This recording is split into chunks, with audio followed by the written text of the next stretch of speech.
casting director. I know Project Y because Andrew Smith is an actor that I know, and we actually ran into each other in our mutual neighborhood with our dogs. And he needed to try to find actors outside the company of actors that he knew. And I met Nicole through him. And from the very first meeting, we both seemed to really be on the same page as to what a company is about. And he told me a little bit about how his company is different, or their mission statement. And I just loved the ideas he had. He, of course, comes from a group of actors that all went to really wonderful acting schools, so he likes good actors. So for me, that made my job really easy, that he likes actors who really are passionate about the theater and about the work they do and the quality of the work they do. So it was really easy for me to want to work with them.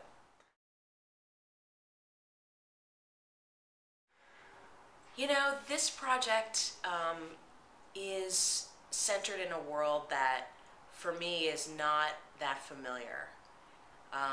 It's, kind of a southern world with religion, and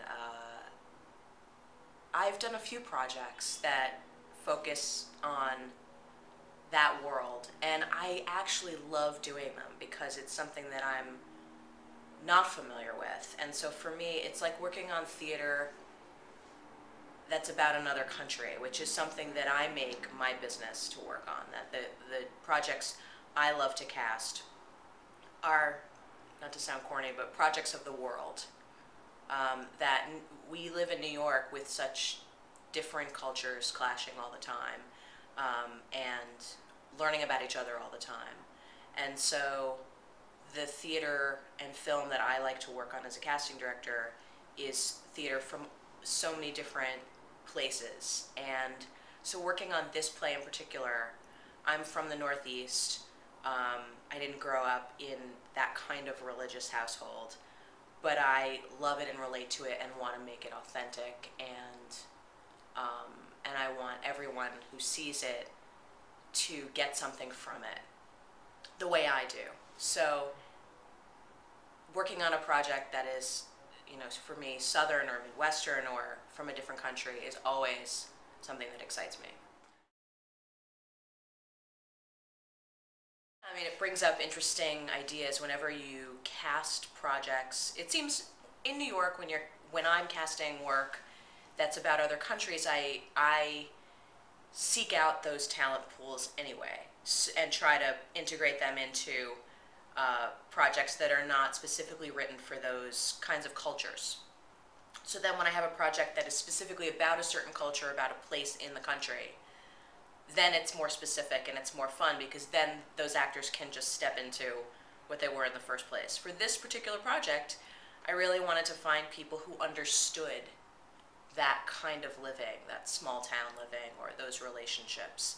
And sometimes you get people from those places who can easily switch back into that place and they still understand that place. And sometimes you go for actors who are from there and have gotten so far away from it that they don't want to go back, or that they can't go back. So it was an interesting process, but for this one in particular, we mostly just encountered actors who were really, really good and understood the world. And that in itself became as authentic as we needed it to be. There are a lot of do's and don'ts and people's pet peeves, and some people don't like people to come up to them and try to shake their hand unless they stand up and put their hand out. I think an important do and don't is, I think, to trust this director. He or she will ask for what they need.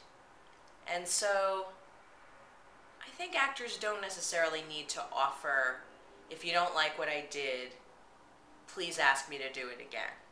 I think it's generous on an actor's part, but it then indicates, with a director who knows what they want, it indicates a certain kind of disclaimer. That just isn't necessary. If someone does something, if an actor does something in a room and you're interested in that actor and you want them to do it again, you'll ask. And I don't mean for this to sound stern or anything, but I think it's just not necessary to say that before you even do something. Before you do your work, to say, if you don't like it, ask me to do it again. I think leave that behind and just come in and show them something. And if they don't ask you, they could have loved it.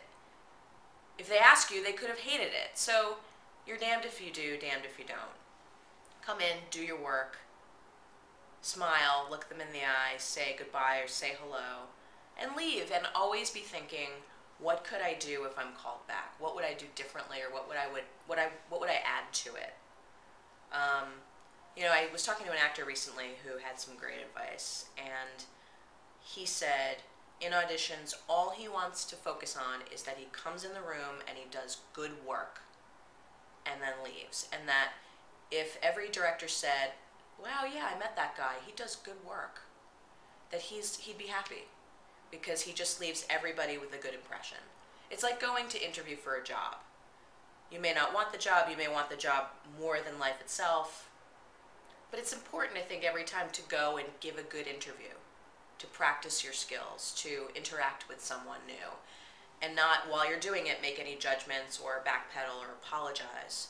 Just to go in, put your best foot forward, and know that you can't read their minds, and leave, and you never know what's going to happen. So that's my best advice today. I'm really happy to be working with Project Y. I think what's unique about them too is that, yes, they are actors and they have a theater company, and there are many of those in New York, an actor-driven theater company that wants to they want to put on good plays, and they want to have audiences and sell tickets. I think what's unique about Project Y is they step back into producer mode pretty well. That yes, they're actors, but they also want to be a successful company, and they listen to audiences, and they want to make projects that people want to see.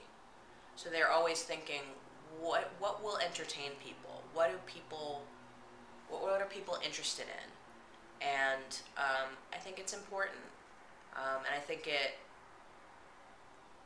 it cuts off a lot of frustration that companies have, where they're encapsulated and they're doing their work, and people come or people don't come, and they're just frustrated. Project Y really tries, in my opinion, to step outside what they're doing and say, what would make audiences happy? And yes, we have the work that we like to do, but how can we make it better and more fun and attract people to see our work? And I think it's a really important view to have when you've got limited funds and you only have a couple of shows a year. It's a lot of pressure to make it work, but instead I think they're always thinking about how they can make it better, and that's great.